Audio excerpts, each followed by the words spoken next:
بسم اللہ الرحمن الرحیم۔ سامعین کرام، آپ سن رہے ہیں عمران سیریز کا اردو ناول بلیک ہاک، جس کے مصنف ہیں مظہر کلیم ایم اے، اور یہ اس سلسلے کی قسط نمبر 6 ہے۔ مجھے امید ہے آپ کو میری یہ کاوش پسند آ رہی ہوگی۔ آپ نے اگر ابھی تک میرا چینل کہانی گھر سبسکرائب نہیں کیا تو ابھی میرے چینل کو سبسکرائب کر کے بیل نوٹیفیکیشن آن کر لیجئے تاکہ آنے والی ہر نئی کہانی کی اطلاع بر وقت آپ تک پہنچ سکے۔ ہاں تو پرنس، بات ہو رہی تھی لیبارٹری کی۔ کیا اس لیبارٹری کی کوئی خاص اہمیت ہے؟ مجھے تو اس بارے میں کوئی علم ہی نہیں ہے، شیخ سالم نے کہا، اور عمران نے اسے تفصیل سے بتا دیا کہ ایرو میزائل کا اصل فارمولہ پاک ایشیائی سائنسدان کا تھا جسے اسرائیل نے ایکریمیا سے اغوا کیا اور پھر یہاں لیبارٹری بنا لی، لیکن وہ سائنسدان یہاں سے فرار ہو کر پاک ایشیا پہنچ گیا اور پھر وہاں شوگران کی مدد سے ایرو میزائل کی لیبارٹری قائم کی گئی۔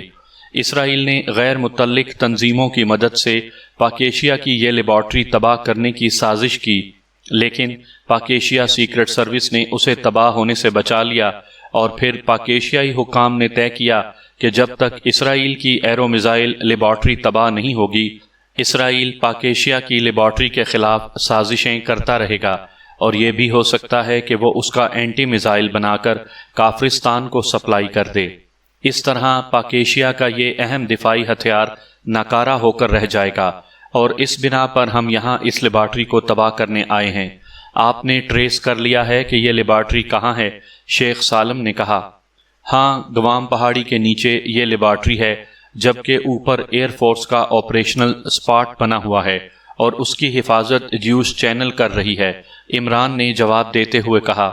لیکن جیوش چینل کا کلیسر تو ہلاک ہو چکا ہے، پھر وہاں کون کام کر رہا ہے؟ اصل آدمی تو کلیسر تھا، شیخ سالم نے کہا۔ ایک اور super top agent colonel Carter کو یورپ سے منگوایا گیا ہے، اس کا کوڈ نام بلیک ہاک ہے، اور اب وہ اپنے 10 ساتھیوں سمیت وہاں کی حفاظت کر رہا ہے، عمران نے کہا، اور اس کے ساتھ ہی اس نے وہ ساری تفصیل بتا دی جس میں وہ اس پہاڑی کی جنوبی سمت جائزہ لینے گئے تھے، اور پھر وہاں سے وہ اس کی طرف جانے والی سڑک پر پہنچے تو انہیں بے ہوش کر کے GP5 کے ہیڈ کوارٹر پہنچایا گیا، اور پھر وہ وہاں سے نکلے اور انہوں نے اسے کال کیا، جس کے نتیجے میں وہ اس وقت یہاں موجود ہیں۔ او پرنس، کیا آپ کو GP5 کے ہیڈ کوارٹر کے خفیہ راستوں کے بارے میں پہلے سے معلوم تھا؟ شیخ سالم نے انتہائی حیرت بھرے لہجے میں کہا۔ ہاں، ایک مشن کے دوران میں نے اسے تباہ کرنے کا فیصلہ کر لیا تھا، اور اس کے لیے میں نے اس انجینئر سے اس کے اصل نقشے کی کاپی حاصل کر لی تھی، لیکن پھر حالات اس قدر تیزی سے بدل گئے تھے کہ اس پر کام کرنے کی نوبت ہی نہ آئی تھی، بلکہ حقیقت یہ ہے کہ اس وقت نقشے پر کی جانے والی محنت آج ہمارے کام آ گئی ہے، ورنہ اس وسیع و عریض ہیڈ کوارٹر سے نکلنا خاصا مشکل ثابت ہو سکتا تھا، عمران نے تفصیل سے جواب دیتے ہوئے کہا۔ جو کچھ تم نے طلب کیا ہے پرنس، وہ تو سمجھو ہو گیا، اس کے علاوہ اگر کوئی اور ضرورت ہو تو بتا دو، شیخ سالم نے کہا۔ نہیں، بس اتنا ہی کافی ہے، عمران نے کہا۔ اگر تم کہو تو میں اس گوام پہاڑی کے سلسلے میں کام کروں، شیخ سالم نے کہا۔ کیسا کام؟ عمران نے چونک کر پوچھا۔ اس پہاڑی پر یہ آپریشنل اسپاٹ تقریباً 5-6 سال قبل بنایا گیا ہے، اور یقیناً وہ لیبارٹری بھی اسی وقت بنائی گئی ہوگی جبکہ اس سے پہلے یہ پہاڑی اپنی اصل حالت میں موجود تھی، اور وہاں پہاڑی خرگوشوں کی ایک خاص قسم خاصی تعداد میں پائی جاتی تھی، جس کا شکار کھیلنے کے لیے بے شمار لوگ وہاں جایا کرتے تھے۔ ان میں ایک شکاری میرا تنظیم کا آدمی ہے، اور وہ اس پہاڑی کے ایک ایک پتھر اور ایک ایک رخنے سے واقف ہے، شیخ سالم نے کہا، تو عمران کے چہرے پر مسرت کے تاثرات ابھر آئے۔ گڈ شو شیخ سالم، کیا تم اسے یہاں بلوا سکتے ہو؟ عمران نے مسرت بھرے لہجے میں کہا۔ یہاں سے تمہارا مطلب اس کمرے سے ہے یا اس کوٹھی سے؟ شیخ سالم نے مسکراتے ہوئے کہا۔ او، کیا مطلب؟ کیا وہ پہلے سے یہاں موجود ہے؟ عمران نے شیخ سالم کی بات سے ہی اندازہ لگا لیا تھا، اس لیے اس نے یہ بات کر دی۔ تم واقعی انتہائی ذہین ہو پرنس۔ ہاں، اس کا نام اسدی ہے اور وہ یہاں موجود ہے، شیخ سالم نے مسکراتے ہوئے کہا، اور اس کے ساتھ ہی اس نے آواز دی تو ایک ملازم تیزی سے اندر داخل ہوا۔ اسدی کو بلاؤ۔ شیخ سالم نے کہا اور ملازم سر ہلاتا ہوا واپس چلا گیا۔ تھوڑی دیر بعد ایک آدمی اندر داخل ہوا۔ اس کے ہاتھ میں مشین گن تھی اور یہ ان آدمیوں میں شامل تھا جو باہر برآمدے میں موجود تھے۔ بیٹھو اسدی، یہ پرنس عمران ہیں، تمام فلسطینیوں کے محسن۔ شیخ سالم نے مسکراتے ہوئے کہا، مجھے معلوم ہے جناب، میں انہیں اچھی طرح جانتا ہوں، مگر یہ مجھے نہیں پہچانتے۔ اسدی نے مسکراتے ہوئے کہا اور ایک خالی کرسی پر مؤدبانہ انداز میں بیٹھ گیا۔ اچھا، وہ کیسے؟ کیا میری تصویریں یہاں کے فٹ پاتھوں پر بک رہی ہیں؟ عمران نے کہا تو شیخ سالم کے ساتھ ساتھ اسدی بھی بے اختیار مسکرا دیا۔ میں ابو یعقوب کا خاص ملازم تھا جناب، اور آپ ابو یعقوب صاحب کے پاس کئی روز تک مہمان رہے تھے۔ ان کی شہادت کے بعد میں ریڈ ایگل میں شامل ہو گیا تھا۔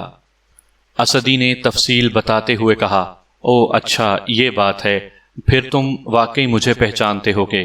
عمران نے کہا، اسدی، پرنس عمران کا مشن گوام پہاڑی کے سلسلے میں ہے اور تم نے وہاں شکار کھیلا ہوا ہے، اس لیے تمہیں بلوایا ہے تاکہ اس پہاڑی کے بارے میں تفصیلات تم پرنس عمران کو بتا سکو۔ شیخ سالم نے کہا، میں حاضر ہوں شیخ۔ اسدی نے مؤدبانہ لہجے میں جواب دیتے ہوئے کہا تو عمران نے اس سے گوام پہاڑی کے بارے میں تفصیلات پوچھنا شروع کر دیں۔ اسرائیل کے صدر کا چہرہ غصے کی شدت سے بگڑ سا گیا تھا۔ وہ شاید اپنے عہدے کی وجہ سے اپنے آپ کو کنٹرول میں رکھے ہوئے تھے، ورنہ یقیناً وہ سامنے بیٹھے ہوئے کرنل ڈیوڈ کی گردن خود اپنے ہاتھوں سے دبا دیتے۔ کرنل ڈیوڈ کا چہرہ زرد پڑا ہوا تھا۔ وہ اس وقت پریزیڈنٹ ہاؤس کے خصوصی میٹنگ روم میں موجود تھے۔ وہاں لارڈ بوفمین اور کرنل پائک بھی موجود تھے۔ یہ تو شکر ہے کہ یہ بم چند لمحے بعد پھٹا، ورنہ تم نے تو مجھے بھی ساتھ ہی مروا دیا تھا، صدر نے انتہائی غصیلے لہجے میں کہا۔ کرنل ڈیوڈ خاموش بیٹھا رہا، اس نے کوئی جواب نہ دیا۔ اب منہ بند کر کے بیٹھے رہنے سے کیا ہوگا؟ بولو، کیا جواب ہے تمہارے پاس؟ صدر نے اور غصیلے لہجے میں کہا، میں ہر سزا بھگتنے کے لیے تیار ہوں جناب صدر۔ میرے تصور میں بھی نہ تھا کہ یہ لوگ اپنے بے حس و حرکت جسموں کے باوجود یہ خصوصی راڈز بھی غائب کر لیں گے اور پھر خفیہ راستوں سے نکل بھی جائیں گے۔ آپ یقین کریں، آپ کی آمد سے تھوڑی دیر پہلے میں راسٹر کے ساتھ ان سے مل کر آیا تھا اور ان کے نچلے جسم بے حس و حرکت تھے، اور راسٹر نے جو خصوصی کرسیاں تیار کروائی تھیں ان کے آپریشنل سوئچ اس حال میں سرے سے موجود ہی نہ تھے، بلکہ آپریشن روم میں تھے۔ اس کے باوجود وہ اچانک غائب ہو گئے۔ کرنل ڈیوڈ نے آہستہ سے رک رک کر کہا، کیا انہیں تمہارے ہیڈ کوارٹر کے خفیہ راستوں کا پہلے سے علم تھا؟ صدر نے کہا، جناب یہ کیسے ممکن ہو سکتا ہے؟ میرا خیال ہے کہ ہیڈ کوارٹر کا کوئی آدمی ان سے ملا ہوا تھا، اس نے انہیں کھولا اور پھر خفیہ راستوں سے باہر نکال دیا۔ اس آدمی نے ہی اسلحے کے سٹور میں ٹائم بم بھی لگایا ہوگا۔ کرنل ڈیوڈ نے جواب دیا، ہاں واقعی ایسا ہی ہوگا، ورنہ وہ جادوگر تو نہیں ہیں کہ یوں اچانک سب کچھ ہو جاتا، اور اگر جادوگر تھے تو پہلے قابو میں ہی کیوں آتے؟ پھر تم نے انکوائری کی ہے؟ صدر نے اس بار قدرے نرم لہجے میں کہا، کیونکہ اب انہیں بھی احساس ہو گیا تھا کہ اس میں کرنل ڈیوڈ کا کوئی قصور نہیں ہے۔ میں نے ہیڈ کوارٹر کے تمام افراد کو ہیڈ کوارٹر سے نکال کر دوسری جگہ پر تعینات کر دیا ہے اور وہاں یکسر نئے لوگ لگا دیے ہیں۔ البتہ ان سب کے خلاف انکوائری ضرور ہو رہی ہے۔ مجھے یقین ہے کہ میں غدار آدمی کو ڈھونڈ نکالوں گا اور پھر اسے ایسی عبرتناک سزا دوں گا کہ اس کی روح بھی صدیوں تک بلبلاتی رہے گی۔ کرنل ڈیوڈ نے صدر کا لہجہ نرم ہوتے ہی قدرے جوش بھرے لہجے میں کہا، جناب صدر، اس میں کرنل ڈیوڈ کا کوئی قصور نہیں ہے۔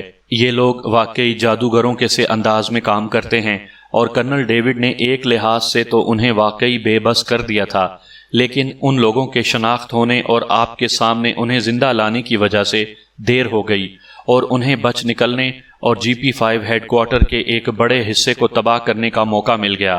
البتہ اب میری تجویز ہے کہ انہیں ٹریس کرنے اور ان پر کام کرنے سے گریز کیا جائے، تاکہ وہ دوبارہ گوام پہاڑی پر ریڈ کریں اور ہم وہاں یقینی طور پر ان کا خاتمہ کر سکیں۔ لارڈ بوفمین نے کہا، آپ کی بات درست ہے، میں بھی اب اس نتیجے پر پہنچا ہوں، لیکن اگر آپ کا بلیک ہاک انہیں نہ روک سکا تو پھر کیا ہوگا؟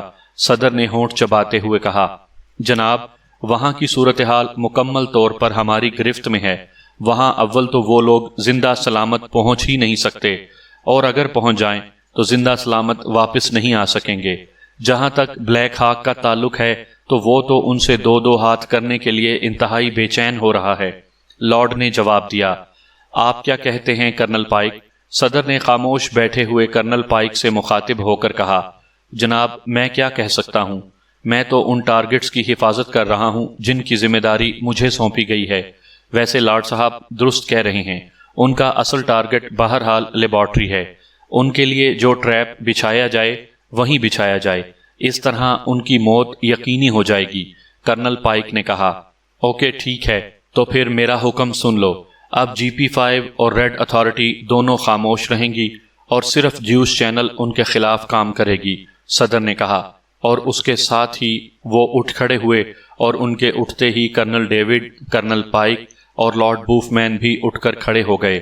پھر صدر صاحب اس دروازے کی طرف بڑھ گئے جو ان کے لیے مخصوص تھا۔ جب وہ چلے گئے تو وہ تینوں بھی خاموشی سے مڑے اس دروازے کی طرف بڑھ گئے جہاں سے انہیں باہر جانا تھا۔ تھوڑی دیر بعد کرنل ڈیوڈ اپنے ہیڈ کوارٹر کے آفس میں موجود تھا۔ اس کا چہرہ پتھر کی طرح سخت ہو رہا تھا۔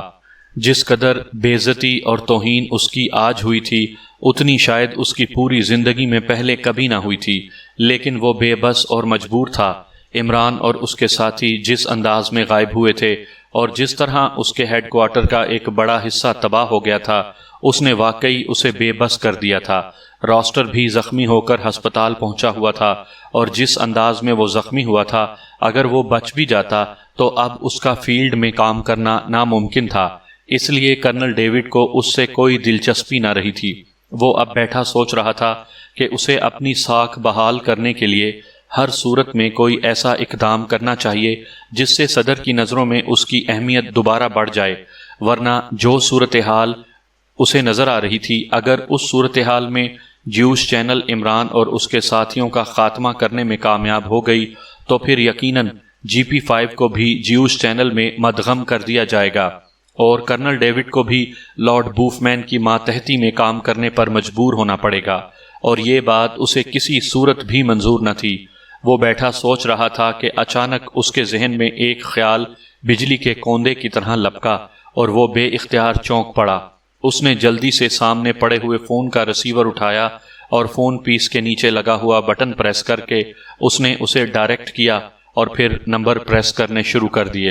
یس، رابطہ قائم ہوتے ہی ایک مردانہ آواز سنائی دی، کرنل ڈیوڈ بول رہا ہوں، میری سے بات کرواؤ۔ کرنل ڈیوڈ نے سخت لہجے میں کہا، یس سر، ہولڈ کریں۔ دوسری طرف سے اس بار مؤدبانہ لہجے میں کہا گیا، ہیلو، میری بول رہی ہوں۔ چند لمحوں بعد ایک دلکش نسوانی آواز سنائی دی۔ لہجے میں ہلکی سی لڑکھڑاہٹ تھی، جیسے بولنے والی شراب کے ہلکے سے نشے میں بول رہی ہو۔ کرنل ڈیوڈ بول رہا ہوں، میرے آفس میں آ جاؤ۔ کرنل ڈیوڈ نے تیز لہجے میں کہا، تمہارے آفس میں؟ کون سے آفس؟ اسی لہجے میں جواب دیا گیا، ہیڈ کوارٹر آفس، اور کون سے آفس؟ کرنل ڈیوڈ نے اور زیادہ غصیلے لہجے میں کہا، لیکن مجھے تو اطلاع ملی ہے کہ تمہارا آفس تباہ ہو چکا ہے۔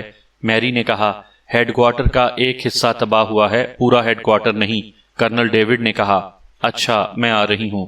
دوسری طرف سے کہا گیا اور کرنل ڈیوڈ نے ریسیور رکھ کر انٹرکام کا ریسیور اٹھایا اور یکے بعد دیگرے 2 بٹن پریس کر دیے۔ یس سر، دوسری طرف سے اس کی پرسنل سیکرٹری کی مؤدبانہ آواز سنائی دی، میری آ رہی ہے، اسے میرے آفس بھجوا دینا۔ کرنل ڈیوڈ نے کہا اور ریسیور رکھ دیا۔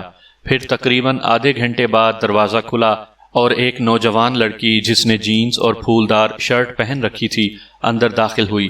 اس کے انداز میں خاصی چستی تھی، اس کے سنہرے بال اس کے شانوں پر بڑے دلکش انداز میں پڑے ہوئے تھے، کاندھے سے لیدر بیگ لٹکا ہوا تھا اور وہ کسی فلم کی اداکارہ دکھائی دے رہی تھی۔ آؤ میری، تم نے دیر کر دی ہے، کرنل ڈیوڈ نے کہا اور میز کی دوسری طرف کرسی پر اسے بیٹھنے کا اشارہ کر دیا۔ کیا ہوا ہے کرنل ڈیوڈ؟ یہ آخر مجھے کس لیے یاد کیا گیا ہے؟ ورنہ تم تو میرا نام لینا بھی پسند نہیں کرتے تھے۔ میری نے کرسی پر بیٹھتے ہوئے مسکرا کر کہا، بعض اوقات کھوٹے سکوں سے بھی کام لینا پڑتا ہے۔ کرنل ڈیوڈ نے کہا تو میری بے اختیار ہنس پڑی۔ اس کی ہنسی انتہائی دلکش اور مترنم تھی، لیکن کرنل ڈیوڈ کا چہرہ اسی طرح سخت رہا۔ بہت خوب، تم واقعی انتہائی صاف گو واقع ہوئے ہو اور اسی لیے مجھے پسند بھی ہو، ورنہ تم جانتے ہو کہ میری صدر کی کال پر بھی اس سے ملنے نہ جاتی۔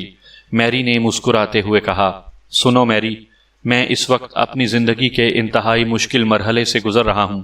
میری جتنی بے عزتی اور توہین آج ہوئی ہے اتنی شاید زندگی میں پہلے کبھی بھی نہیں ہوئی، اور اب میں چاہتا ہوں کہ اس بے عزتی اور توہین کا مداوع کر سکوں۔ اس کے لیے مجھے تمہاری مدد کی ضرورت ہے۔ کرنل ڈیوڈ نے کہا تو میری کے چہرے پر سنجیدگی اور حیرت کے تاثرات ابھر آئے۔ کیا ہوا ہے؟ مجھے بتاؤ۔ تم میری مرحومہ فرینڈ کے بھائی ہو، میرے دل میں تمہاری بے حد قدر ہے، میں جو کچھ کر سکتی ہوں ضرور کروں گی۔ میری نے اس بار انتہائی سنجیدہ لہجے میں کہا۔ میری تل ابیب میں ایکریمیا کی ایک خفیہ ایجنسی وائٹ رنگ کی ایجنٹ تھی، اور یہاں تل ابیب میں ایکریمی مفادات کی نگرانی کے لیے کام کرتی تھی۔ کرنل ڈیوڈ کی چھوٹی بہن مارشا اس کے ساتھ ایکریمیا میں پڑھتی رہی تھی، اور وہ دونوں انتہائی گہری فرینڈز تھیں، اور مارشا کی وجہ سے میری کی ملاقات کرنل ڈیوڈ سے ہوتی رہتی تھی، اور کرنل ڈیوڈ کو بحیثیت چیف آف GP5 میری کے بارے میں بہت کچھ معلوم تھا۔ اسے معلوم تھا کہ میری میں کام کرنے کی بے پناہ صلاحیتیں ہیں، اور اس نے ایسے ایسے کارنامے سر انجام دیے ہوئے ہیں جن کی تعریف ایکریمیا میں کی جاتی ہے۔ اس لیے اس نے میری سے مدد حاصل کرنے کے بارے میں سوچا تھا۔ تم نے پاک ایشیا سیکرٹ سروس کے بارے میں کچھ سنا ہوا ہے؟ کرنل ڈیوڈ نے کہا۔ ہاں، بہت کچھ سنا ہوا ہے، اور یہ بھی مجھے اطلاع ملی ہے کہ ان دنوں پاک ایشیا سیکرٹ سروس یہاں تل ابیب میں موجود ہے، اور اس نے جیوش چینل اور تمہارا ہیڈ کوارٹر تباہ کر دیا ہے۔ لیکن چونکہ میرا ان سے براہ راست تعلق نہیں ہے، اور نہ ہی مجھے غیر متعلق مسائل میں الجھنے کی ضرورت ہے، اس لیے میں نے اس معاملے میں دلچسپی نہیں لی، میری نے جواب دیتے ہوئے کہا۔ کیا تمہیں معلوم ہے کہ یہ لوگ کس انداز میں کام کرتے ہیں؟ کرنل ڈیوڈ نے کہا۔ ہاں، مجھے سب معلوم ہے کرنل، تم یہ باتیں چھوڑو اور اصل بات کرو جو تم کرنا چاہتے ہو۔ اس بار میری نے جھلائے ہوئے لہجے میں کہا۔ میں اس لیے یہ باتیں کر رہا ہوں کہ یہ لوگ عام ایجنٹ نہیں ہیں، خاص طور پر ان کا لیڈر عمران تو آفریت ہے، جادوگر ہے، اور نہ جانے کیا کیا ہے، اور میں نہیں چاہتا کہ میں تمہیں بھی ضائع کر بیٹھوں۔ کرنل ڈیوڈ نے کہا۔ مجھے عمران کی کارکردگی کے بارے میں علم ہے، تم بتاؤ کہ تم چاہتے کیا ہو؟ میری نے منہ بناتے ہوئے کہا۔ میں چاہتا ہوں کہ جیوش چینل پاک ایشیا سیکرٹ سروس کے مقابلے میں ناکام ہو جائے۔ کرنل ڈیوڈ نے کہا تو میری بے اختیار اچھل پڑی۔ اس کے چہرے پر شدید حیرت کے تاثرات ابھر آئے۔ کیا کہہ رہے ہو؟ میں سمجھی تھی کہ تم پاک ایشیا سیکرٹ سروس کا خاتمہ کرانا چاہتے ہو۔ میری نے انتہائی حیرت بھرے لہجے میں کہا۔ نہیں، مجھے اس معاملے سے الگ کر دیا گیا ہے۔ اب میں براہ راست ان سے ٹکر نہیں لے سکتا، اور میں نہیں چاہتا کہ یہ کریڈٹ جیوش چینل لے جائے۔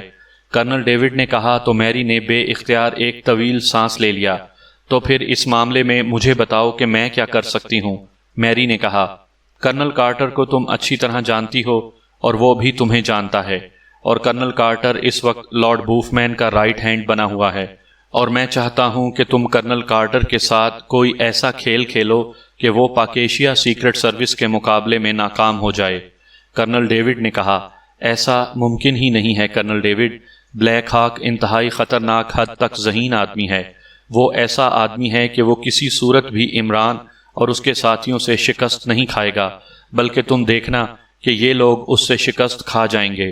میں اس معاملے میں کچھ نہیں کر سکتی، میری نے کہا۔ ایک کام تو کر سکتی ہو کہ کرنل کارٹر اور اس کے ساتھیوں کو شے دو کہ وہ اسپاٹ چھوڑ کر تل ابیب میں عمران اور اس کے ساتھیوں کا مقابلہ کریں۔ کرنل ڈیوڈ نے کہا۔ اس سے کیا فائدہ ہوگا؟ میری نے حیرت بھرے لہجے میں پوچھا۔ گوام پہاڑی ایسی جگہ ہے جہاں کرنل کارٹر کا اپر ہینڈ ہے، اس لیے میں چاہتا ہوں کہ وہ اس جگہ سے ہٹ کر کام کریں، پھر اس کی ناکامی کا چانس بن سکتا ہے۔ کرنل ڈیوڈ نے کہا۔ ہاں، ایسا ہو سکتا ہے، ٹھہرو، میں یہیں تمہارے سامنے بات کرتی ہوں، میری نے کہا، اور اس کے ساتھ ہی اس نے سامنے پڑے ہوئے فون کا ریسیور اٹھایا تو کرنل ڈیوڈ نے ہاتھ بڑھا کر فون پیس کے نیچے لگا ہوا بٹن پریس کر کے اسے نہ صرف ڈائریکٹ کر دیا بلکہ اس نے خود ہی لاؤڈر کا بٹن بھی پریس کر دیا۔ میری نے نمبر پریس کر دیے۔ دوسری طرف سے گھنٹی بجنے کی آواز سنائی دی۔ یس، ایک سخت سی مردانہ آواز سنائی دی۔ میری بول رہی ہوں، میری مارش، میری نے مسکراتے ہوئے کہا۔ او میری، تم؟ میں کرنل کارٹر بول رہا ہوں۔ کیسے فون کیا ہے؟ اس بار دوسری طرف سے نرم لہجے میں بات کی گئی تھی۔ یہ تم یہاں آ کر ایک پہاڑی تک محدود ہو کر بیٹھ گئے ہو، بلکہ کسی چوہے کی طرح بل میں چھپے ہوئے ہو۔ اب ایسا بھی کیا مسئلہ ہے کہ تم شہر آ ہی نہیں سکتے؟ میرے پاس آؤ، مل کر جشن منائیں گے۔ میری نے کہا، او نہیں میری، جب تک ٹارگٹ ہٹ نہیں ہو جاتا میں یہ اسپاٹ نہیں چھوڑ سکتا، میری مجبوری ہے۔ بہرحال جلد ہی میں ٹارگٹ ہٹ کر لوں گا، پھر تم سے ملاقات ہوگی۔ تمہاری کال کے لیے تمہارا بے حد مشکور ہوں، لیکن میری مجبوری ہے۔ Good bye. دوسری طرف سے کہا گیا اور اس کے ساتھ ہی رابطہ ختم ہو گیا تو میری نے ایک طویل سانس لیتے ہوئے ریسیور رکھ دیا۔ دیکھا تم نے، حالانکہ یہ شخص مجھ سے ملنے کے لیے ہمیشہ بے چین رہتا ہے اور میں اسے لفٹ نہیں کراتی، اس لیے بھول جاؤ، یہ سب کچھ جو مقدر میں لکھا گیا ہے وہ ہو کر رہے گا۔ میری نے کہا، اوکے ٹھیک ہے، اب مزید کیا کیا جا سکتا ہے؟ کرنل ڈیوڈ نے منہ بناتے ہوئے کہا اور میری بے اختیار مسکرا دی۔ عمران اپنے ساتھیوں سمیت شیخ سالم کی دی ہوئی ایک کوٹھی میں موجود تھا۔ انہیں یہاں شفٹ ہوئے تھوڑی ہی دیر گزری تھی، چونکہ انہوں نے شیخ سالم کے اڈے سے ڈٹ کر کھانا کھا لیا تھا اور فوری طور پر ان کے سامنے کوئی مہم بھی درپیش نہ تھی، اس لیے سوائے عمران کے باقی سب آرام کرنے کے لیے علیحدہ علیحدہ کمروں میں چلے گئے تھے، جبکہ عمران سٹنگ روم میں ایک آرام دہ کرسی پر نیم دراز تھا۔ اس کی آنکھیں بند تھیں اور پیشانی پر سوچ کی لکیریں نمایاں تھیں۔ اچانک قدموں کی آواز سن کر اس نے آنکھیں کھول دیں اور دوسرے لمحے اس کے چہرے پر مسکراہٹ رینگ گئی۔ آنے والی جولیا تھی۔ کیا ہوا، تم آرام کرنے نہیں گئے؟ جولیا نے سٹنگ روم میں داخل ہوتے ہوئے کہا، میری قسمت میں آرام کہاں؟ اللہ تعالیٰ نے جب میری قسمت بنائی تو اس میں آرام کا لفظ غائب کر دیا، اس لیے اب بھگت رہا ہوں۔ عمران نے مسکراتے ہوئے کہا، لیکن اس طرح پریشان ہونے سے کیا ہوگا؟ بہتر ہے کہ کچھ دیر آرام کر لو، اس طرح تمہارا ذہن بھی فریش ہو جائے گا۔ جولیا نے بڑے ہمدردانہ لہجے میں کہا، فی الحال نیند نہیں آ رہی، البتہ اگر تمہیں نیند نہ آ رہی ہو تو پھر تمہارے ساتھ گپ شپ ہو سکتی ہے۔ عمران نے کہا، نہیں، گپ شپ کا موڈ نہیں ہے، تم اٹھو اور جا کر سو جاؤ۔ جولیا نے کہا، مس جولیانا فٹر واٹر، لیڈر بننا سب سے کٹھن کام ہوتا ہے، اور لیڈر اگر سو جائے تو پھر پوری ٹیم خطرے میں آ جاتی ہے، اس لیے مجھے بہرحال جاگنا پڑے گا۔ عمران نے اس بار انتہائی سنجیدہ لہجے میں کہا، فلسفہ بگارنے کی ضرورت نہیں ہے اور نہ ہی اداکاری کرنے کی، مجھے بتاؤ کہ تم کیا سوچ رہے ہو؟ جولیا نے کہا، میں سوچ رہا ہوں کہ آخر اس طرح کی زندگی کب تک گزاروں گا۔ عمران نے کہا تو جولیا بے اختیار اچھل پڑی۔ اس طرح کی زندگی کیا مطلب؟ جولیا نے حیران ہو کر کہا، اب تم خود دیکھو کہ میری زندگی بھی کیا زندگی ہے، بس احمقوں کی طرح دوڑتے رہو، نہ کوئی منزل نہ کوئی کنارہ، صرف بھاگ دوڑ ہی بھاگ دوڑ ہے، اور کسی روز اسی بھاگ دوڑ میں دم نکل جائے گا تو لوگ بھول جائیں گے کہ کوئی بیچارہ علی عمران بھی ہوتا تھا۔ عمران نے بڑے قنوطیت بھرے لہجے میں کہا تو جولیا بے اختیار ہنس پڑی۔ پہلے میں واقعی تمہاری ان باتوں سے بڑی پریشان ہو جایا کرتی تھی، لیکن اب مجھے معلوم ہے کہ تم ایسی باتیں کیوں کرتے ہو۔ تمہارا مقصد ہے کہ میں چلی جاؤں۔ اوکے، میں جا رہی ہوں، تم بیٹھے سوچتے رہو، جولیا نے کہا اور اٹھ کر دروازے کی طرف مڑ گئی۔ ہاں، کوئی پریشانی میں کب کسی کا ساتھ دیتا ہے، سب سکون اور آرام کے ساتھی ہیں، عمران نے بڑے درد بھرے لہجے میں کہا، لیکن جولیا نے کوئی جواب نہ دیا اور کمرے سے باہر چلی گئی۔ خاصی سمجھدار ہو گئی ہے، عمران نے مسکراتے ہوئے کہا اور ایک بار پھر آنکھیں بند کر لیں۔ وہ واقعی ایک اہم پوائنٹ پر غور کر رہا تھا اور اس کا مقصد بھی یہی تھا کہ جولیا ناراض ہو کر چلی جائے تو وہ سکون سے دوبارہ غور و فکر شروع کر سکے، اس لیے اس نے جان بوجھ کر ایسی باتیں کی تھیں۔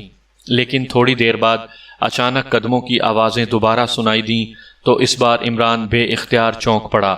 دوسرے لمحے دروازے سے کوٹھی کا مقامی ملازم جس کا نام سعید تھا اندر داخل ہوا۔ کیا بات ہے سعید، کیوں آئے ہو؟ عمران نے حیرت بھرے لہجے میں کہا۔ عمران صاحب، میں آپ سے ایک خاص بات کرنا چاہتا ہوں، سعید نے قدرے جھجکتے ہوئے لہجے میں کہا۔ ہاں کرو، بیٹھو، اطمینان سے بات کرو، کیا کہنا چاہتے ہو؟ عمران نے مسکراتے ہوئے کہا۔ وہ سمجھا تھا کہ شاید سعید اس سے شیخ سالم کو اپنے بارے میں کوئی سفارش کروانا چاہتا ہے۔ عمران صاحب، اسدی نے آپ کو گوام پہاڑی کے بارے میں جو کچھ بتایا ہے، کیا آپ کا کام اس سے چل جائے گا؟ سعید نے کہا تو عمران اس کی غیر متوقع بات سن کر بے اختیار چونک پڑا۔ کیا اسدی نے تمہیں بتایا ہے کہ اس سے میری بات ہوئی ہے؟ عمران نے کہا۔ جی ہاں، اسدی آپ کو چھوڑنے یہاں آیا تھا، وہ میرا کزن بھی ہے اور ہمارے درمیان بڑے گہرے دوستانہ تعلقات بھی ہیں۔ اسدی اور میں اکٹھے ہی گوام پہاڑی پر خرگوشوں کا شکار کھیلتے تھے، اور سچی بات تو یہ ہے کہ اسدی کم اور میں زیادہ شکار کا شوقین تھا۔ اس نے مجھے آپ کے بارے میں بھی بتایا ہے، اور یہ بھی بتایا ہے کہ گوام پہاڑی پر اس وقت کسی کرنل کارٹر کا قبضہ ہے اور آپ وہاں کوئی مشن مکمل کرنا چاہتے ہیں۔ سعید نے تفصیل سے بتاتے ہوئے کہا، میں نے پہلے ہی تمہیں کہا ہے کہ بیٹھ کر اطمینان سے بات کرو، لیکن تم پھر بھی کھڑے ہو۔ عمران نے مسکراتے ہوئے کہا، شکریہ، سعید نے کہا، اور سامنے والی کرسی پر انتہائی مؤدبانہ انداز میں بیٹھ گیا۔ اسدی نے مجھے جو کچھ بتایا ہے وہ سب عام سی باتیں ہیں، اور ان سے میرا کوئی مقصد حاصل نہیں ہوا، اس لیے میں خاموش ہو گیا۔ اصل بات یہ ہے کہ اس پہاڑی کے گرد دور دور تک انتہائی وسیع اور کھلا میدان ہے، اس لیے وہاں تک پہنچنا ہمارے لیے مسئلہ بنا ہوا ہے۔ پھر اس پہاڑی کے گرد کافی فاصلے پر خاردار تاروں کی دیوار بنائی گئی ہے، اور کھمبوں پر بلب اور سرچ لائٹس اس انداز میں لگائی گئی ہیں کہ بلب تو سارا دن ہی جلتے رہتے ہیں، جبکہ سرچ لائٹس رات کو جلتی ہوں گی۔ ان خاردار تاروں میں یقیناً انتہائی طاقتور الیکٹرک کرنٹ دوڑتا رہتا ہوگا، اور یہ بلب اس کے سرکٹ کی نشاندہی کے لیے لگائے گئے ہیں۔ کسی جگہ سے اگر تار کو کاٹا جائے تو اس سرکٹ کے بلب بجھ جائیں گے۔ اس طرح انہیں فوری علم ہو جائے گا کہ کہاں کیا ہوا ہے۔ پھر چوٹی پر چاروں طرف ایسی چیک پوسٹس بنی ہوئی ہیں جو ان خاردار تاروں کی باڑ کی وجہ سے عام مشین گنوں اور میزائل گنوں کی رینج سے بھی دور ہیں، ورنہ پہلے انہیں نشانہ بنا لیا جاتا، جبکہ ہر چیک پوسٹ پر ہیوی مشین گنیں اور اینٹی ایئر کرافٹ گنیں، ہیوی میزائل گنیں اور نہ جانے کون کون سا اسلحہ موجود ہے۔ ایسی صورتحال میں وہاں داخل ہونے کا بظاہر تو کوئی راستہ نہیں ہے۔ اس کے علاوہ یہی ہو سکتا ہے کہ ہم سڑک کے راستے سیر کرتے کرتے اندر داخل ہونے کی کوشش کریں۔ یہ اس لیے ناممکن ہے کہ وہ ہمیں ایک لمحے میں مار گرائیں گے۔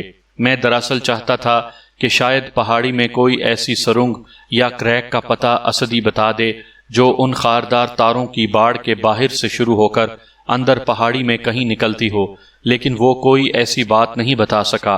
اگر تمہارے پاس ایسی معلومات ہوں تو تم بتاؤ۔ اسی لیے میں نے تمہیں یہ ساری تفصیل بتائی ہے تاکہ تمہیں یہ معلوم ہو سکے کہ ہمارا پرابلم اصل میں ہے کیا۔